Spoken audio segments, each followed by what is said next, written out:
कभी सोचा है कि दुनिया का सबसे शक्तिशाली देश अमेरिका आखिर अस्तित्व में कैसे आया? इसकी कहानी शुरू होती है 13 छोटी छोटी बस्तियों से।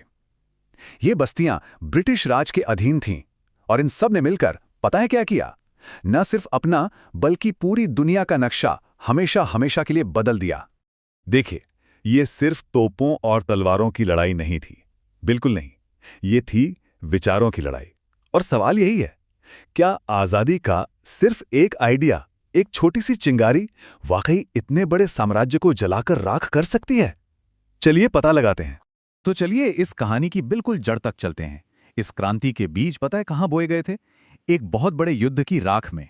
एक ऐसा युद्ध जिसमें ब्रिटेन जीता तो जरूर, लेकिन वही जीत उसके लिए एक नई मुसीबत बन गई। सोचिए जरा, सालों तक एक महंगी जंग चली और उसके बाद ब्रिटेन की तिजोरी बिल्कुल खाली हो चुकी थी। अब इस भारी बोझ को हल्का कैसे किया जाए?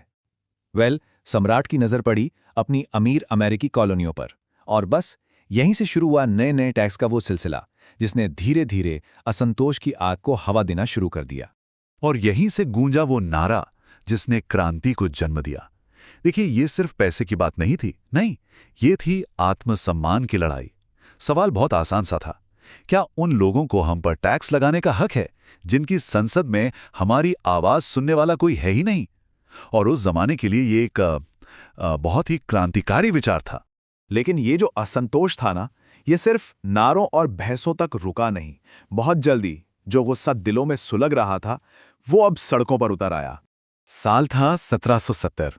बॉस्टन की बर्फीली सड़कों पर ब्रिटिश सैनिकों की गोलियों से 5 लोगों की मौत हो गई। अब 5 ये नंबर सुनने में शायद उतना बड़ा ना लगे, है ना?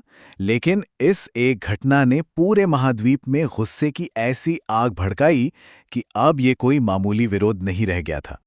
और फिर आया 1773 का वो दिन जिसे इतिहास बोस्टन टी पार्टी के नाम से जानता है। ये सिर्फ चाय की बर्बादी नहीं थी, ये एक प्रतीकात्मक विद्रोह था। ब्रिटिश साम्राज्य के मुंह पर एक करारा तमाचा। सच में उस एक रात ने सब कुछ बदल कर रख दिया। तो अब ये लड़ाई सिर्फ टैक्स या चाय के बारे में नहीं रह गई थी। नहीं, ये अब कुछ बहुत बड़ा रूप ले रही थी। ये एक नई पहचान के जन्म की कहानी बन रही थी। ये एक बहुत ही गहरा मानसिक बदलाव था। लोग अब खुद को किसी दूर बैठे राजा की प्रजा नहीं मान रहे थे, बल्कि एक नए देश के, एक नए राष्ट्र के नागरिक के तौर पर देखने लगे थे। वो जो 13 अलग अलग बस्तियों की पहचान थी ना, वो मिट रही थी और एक अमेरिकी पहचान सामने आ रही थी। और यहीं से जन्म हुआ उस शक्तिशाली विचार का जिससे हम कहते हैं राष्ट्रवाद। ये विश्वास कि हम सब एक हैं, हमारी संस्कृति एक है, हमारे दुश्मन भी एक हैं, और इसलिए हमें अपना भविष्य खुद तय करने का पूरा हक है। जरा कल्पना कीजिए, एक छोटी सी किताब जिसमें इतनी ताकत हो कि वो लाखों लोगों की सोच बदल दे। थॉमस पेन की कॉमन सेंस ने बिल्कुल यही किया। इसने आज़ादी के इतने जटिल विचार को इतनी सरल, इतनी आम भाषा में समझाया कि यह हर आम इंसान की जुबान पर चढ़ गया, जंगल की आग की तरह। और फिर 1776 में आए वो अमर शब्द, सभी मनुष्य समान बनाए गए हैं।